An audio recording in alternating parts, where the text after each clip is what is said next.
Now the fishing boat was only 200 feet away from us, and all of a sudden, 4 dirty, disheveled, tough-looking men emerged from the wheelhouse and lined up on their starboard side with not a smile amongst them. They just stood there looking at our boat and us 2 gringos, 100 miles from land, with no one else in sight. I got on the VHF and started calling, "Mayday! Mayday!" But as the VHF has only a 20-mile range, I had little hope of raising another ship. All of a sudden, a voice responded on the radio, sinister and slurred. "Hey, Capitan, what's the problem? We just pescaderos. No hay problema." I responded in my poor Spanish. "Ah, bueno, todo bien?" "Oh, sí, Capitan, todo bien. You has nice yacht, and we just pescaderos." Maybe we weren't about to be attacked. Maybe they really were just fishermen. But we didn't like the way they never took their eyes off us or our beloved Jojo as they kept pace a couple of 100 feet away. Then they sped up and pulled ahead, crossed our bow, and did a complete circle of us.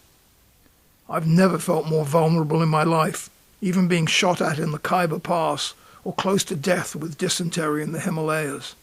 We were totally at their mercy, and for the first time, I wished we had a firearm on board.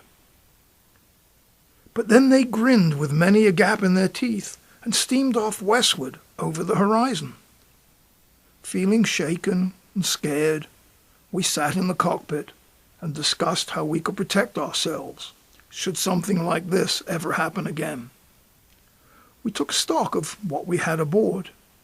The flare gun with 6 flares, some fire extinguishers, barbecue lighters, spear guns, and small gasoline jugs for the outboard. I explained to Joel that in a last-ditch situation, we could make Molotov cocktails by filling glass jars with the gasoline, stuffing rags in them for wicks, lighting them, and throwing them at an aggressor. Still concerned, but feeling slightly more secure, Joelle took off her heavy clothes and went back to an uneasy sleep in the salon. I noticed the wind finally trying to assert itself and scanned the horizon every few minutes.